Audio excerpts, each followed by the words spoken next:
مشکوٰۃ شریف میں حضرت عبداللہ ابن عمر رضی اللہ تعالیٰ عنہ کی روایت کردہ ایک حدیث پاک موجود ہے کہ نبی اکرم صلی اللہ تعالیٰ علیہ وسلم نے ارشاد فرمایا، الاقتصاد فی النفقۃ نصف المعیشۃ، کہ خرچے میں میانہ روی اختیار کرنا آدھی زندگی ہے یا آدھی آمدنی ہے، آدھا نفع ہے۔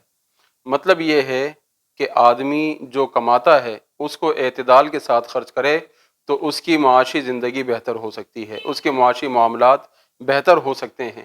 جس طرح کمانا ضروری ہے، اسی طرح یہ بھی جاننا چاہیے کہ اس کو خرچ کیسے کرنا ہے۔ کمانے کا طریقہ بھی آنا چاہیے اور خرچ کرنے کا طریقہ بھی آنا چاہیے۔ اگر کسی شخص کو کمانے کا طریقہ آتا ہے اور خرچ کرنا نہیں آتا تو وہ اپنے کاروبار میں نقصان کر بیٹھے گا، یا کسی کو کمانا ہی نہیں آتا تو پھر وہ اپنے گھر والوں کی ضروریات کو پورا نہیں کر سکے گا۔ تو نبی اکرم صلی اللہ علیہ وسلم نے اس حدیث پاک میں ہمیں معاشی حالات کو بہتر کرنے کا ایک بہترین اصول عطا فرما دیا کہ اپنے اخراجات پر نظر رکھو اور احتیاط کے ساتھ خرچ کیا کرو۔ آج ہم غور کریں کہ ہمارے خرچ کرنے کا انداز کیا ہے۔ کیا واقعی ہم اپنی آمدنی اور نفع کے اعتبار سے خرچ کرتے ہیں، یا ہم خرچ کرنے میں بے احتیاطی برتتے ہیں اور اس کا نقصان یہ ہوتا ہے کہ پھر ہمیں تنگ دستی کا سامنا کرنا پڑتا ہے۔ بہت سارے تاجر حضرات اس طرف توجہ نہیں کرتے، بس وہ یہ دیکھتے ہیں کہ روزانہ دکان پر جو سیل ہو رہی ہے 50,000، 1 لاکھ، 2 لاکھ، وہ سمجھتے ہیں کہ جناب یہ اتنا پیسہ آ گیا، اب اس میں سے 10,000 خرچ کر دیں، 15,000 خرچ کر دیں، 20,000 خرچ کر دیں، کوئی مسئلہ نہیں ہے۔ اور پھر نقصان یہ ہوتا ہے کہ نفع کے ساتھ ساتھ جمع بھی خرچ ہوتی چلی جاتی ہے۔ حالانکہ ہونا یہ چاہیے کہ روز آنے کی بنیاد پر یہ حساب لگایا جائے کہ دکان پر نفع کتنا ہے، جو میں کاروبار کر رہا ہوں اس میں نفع کتنا ہے، اور پھر اسی نفع کے اندر رہتے رہتے اپنے خرچے ترتیب دیے جائیں۔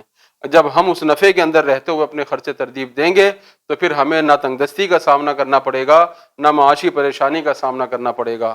ہم کھانے پینے کے معاملات کو بھی اسی کے اندر لے کر آئیں، ہم اپنے دکان کے معاملات کو بھی اسی کے اندر لے کر آئیں۔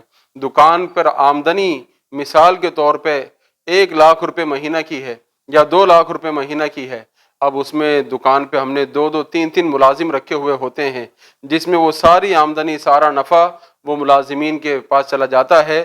اب گھر کا جو خرچہ ہوتا ہے وہ جمع سے ہوتا ہے۔ اسی طرح ہم گھر میں اتنی اپنے خرچے بڑھا لیتے ہیں کہ اس کی بنیاد پر ہمیں جمع توڑنی پڑ جاتی ہے۔ گھر میں اے سی کا استعمال ہے، گھر میں لائٹ کا بہت زیادہ استعمال ہے، گھر میں اور دیگر چیزوں کا استعمال ایسے ہوتا ہے بے دریغ کہ اس کی طرف توجہ نہیں ہوتی، اور پھر اس استعمال کی وجہ سے جو بل بھرنا پڑتا ہے، جو خرچہ کرنا پڑتا ہے، وہ پھر اکثر مرتبہ جمع میں سے ادا کرنا پڑتا ہے، اور پھر ایک وقت وہ آتا ہے کہ نفع کے ساتھ ساتھ جمع بھی ہمارے ہاتھ سے جاتی ہوئی نظر آتی ہے۔ یہی وجہ ہے کہ اکثر دکاندار بارہا ان کو روتے ہوئے دیکھا، پریشان دیکھا ہے کہ جناب دکان خالی ہو گئی، دکان کو بھرنے کے لیے پیسے ہاتھ میں نہیں ہیں۔ اب سوال یہ کیا جائے کہ بھائی سال پہلے، 2 سال پہلے آپ کی دکان فل بھری ہوئی تھی، مال دکان کے اندر کثیر مال موجود تھا، وہ سارا کہاں چلا گیا؟ تو پھر جواب یہی ہوگا کہ جناب وہ تو سارا کھا لیا، کیونکہ جو فروخت ہوتا رہا وہ پیسہ ختم ہوتا رہا، گھر میں استعمال کرتے رہے، خرچے کرتے رہے، اور پھر دکان خالی ہو گئی۔ اور پھر اس کا آخری نتیجہ یہ نکلتا ہے کہ آدمی لوگوں سے پیسے لے کر کاروبار میں لگاتا ہے۔ اب یا تو اس کے اپنے خرچے پورے نہیں ہو رہے تھے، اب وہ لوگوں سے پیسے لے کر جب کاروبار میں لگائے گا تو کاروبار میں ان کو شریک کرنے کی وجہ سے ان کا بھی حصہ نکالے گا۔ اب غور کریں کہ جو اپنے خرچے پورے نہیں کر سکا وہ دوسروں کا حصہ کاروبار میں سے کیسے نکالے گا، اور جب وہ دوسروں کا حصہ نکالنا شروع کرتا ہے تو پھر نتیجہ اس سے بھی بھیانک صورت میں نظر آتا ہے کہ آدمی لوگوں کا مقروض ہوتا چلا جاتا ہے، قرض دار ہوتا چلا جاتا ہے۔ مارکیٹ میں بڑے بڑے تاجروں کو دیکھا ہے کہ دکانیں بڑی بڑی دکانیں ہیں، لیکن وہ کئی لاکھ کے 25 25 30 30 50 50 لاکھ کے مقروض ہیں۔ اس کی وجہ کیا ہے؟